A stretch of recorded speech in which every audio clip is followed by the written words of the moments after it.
after the long strike, which took like 8 months before the students were able to go back to the school, and the lecturers were able to start taking the student back in the school. They started lecturing back in the school.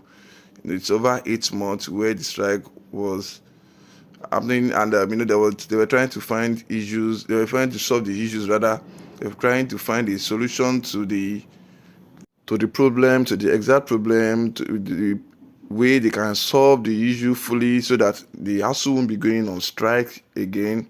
There were issues between the ASUU chairman and Ngige and a lot of people. The federal government too has to talk about this. A lot of people were discussing about it. Students too also went on protest on this occasion, on this cause. So they made an agreement and they decided that the lecturers to resume. So the lecturers resume. They said they resume on the court order, and when they resume, all things have been going on well. The schools have been giving dates for courses and exams and a lot of things in the school. So until when the lecturers received their salary for October, which was half salary, and they threatened to go back on strike again.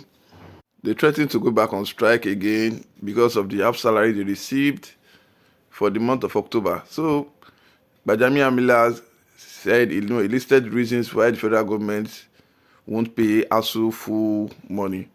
So the Speaker of the House of Representatives, which is Gbajabiamila, which everybody knows, has indicated that the federal government may not fully pay the university lecturers for the 8 months that the academic staff union of university was on strike. Gbajabiamila, in a statement issued on Monday, said the President, Major General Muhammadu Buhari, was being awaited to approve the proposal of the partial payment presented to him, titled Statement by the Speaker of the House of Representatives, Gbajabiamila, on the resolution of outstanding issue between the Academic Staff Union of University, which is ASUU, and the Federal Government of Nigeria. It reads, when the Academic Staff Union of University called off their industrial action 3 weeks ago, it meant that academic activity could resume in our nation's public university, and students could return to their academic pursuit after the prolonged interruption. This decision was rightly heralded nationwide as the correct decision. Since then, the executive and the House of Representatives have worked to address this issue that led to the strike. He said, we are currently working on 223 appropriate bills, which includes the sum of 170 billion naira to provide a level of increment in the welfare package of the university lecturers. The bill also includes additional 300 billion naira in revitalization funds to improve the infrastructure and the operation of the federal university. Furthermore, the House of Representatives has convened the Accountant General of the Federation, the Academic State Staff Union of University, and other stakeholders to facilitate the adoption of elements of the university transparency and accountability solution into the integrated payroll and personnel information system. This effort is being survived by the chairman of the House of Committee on the Tertiary Education, Rep. Aminu Sulaiman. So he discussed the executive position that is not obligated to pay salary to adopt of elements of the university transparency and accountability solution in the integrated payroll and personal information system. This effort is being supervised by the chairman of the House Committee on Tertiary Education, Rep. Aminu Sulaiman. The executive position that is not obligated to pay salaries to lecturers for the time spent on strike is premised on the law and the government's legitimate interest in preventing moral hazard and discouraging disrupt industrial action. Nonetheless, interventions have been made to explore the possibility of partial payments to the lecturers. We look forward to a favorable consideration by His Excellency President Muhammadu Buhari who has manifested his desire to what is prudent and necessary to resolve all outstanding issues. So implementing meaningful changes takes time, especially when appropriations and modifications to systems such as IPPIS are required. Therefore, I urge all parties to be patient and grant each other the presumption of goodwill to the extent necessary to achieve our shared objective. This is not a time for political brinkmanship.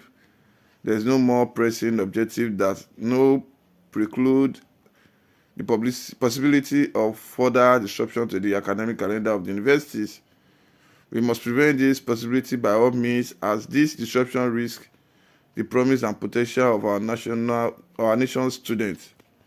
So the speaker recalled that 3 weeks ago he called for a national conversation on the substantive reform required to address the underlying issues, benefiting public tertiary education in Nigeria. To that end, the House of Representatives is convening a national summit on tertiary education reform. They have called for papers and memoranda from members of the public. The submission will receive an expert representative at the submission will inform our policy recommendations and action, he said. So, he urged Gbajabiamila urged all citizens and stakeholders to participate in this crucial effort to reinvent our public tertiary institution into respected citadel of learning. So this is the House of Representative chairman, like the chief of the House of Representative, is trying to say reasons why the federal government won't be paying the full salary during the strike, because they said they're trying to make up a permanent solution which will be on view 2023.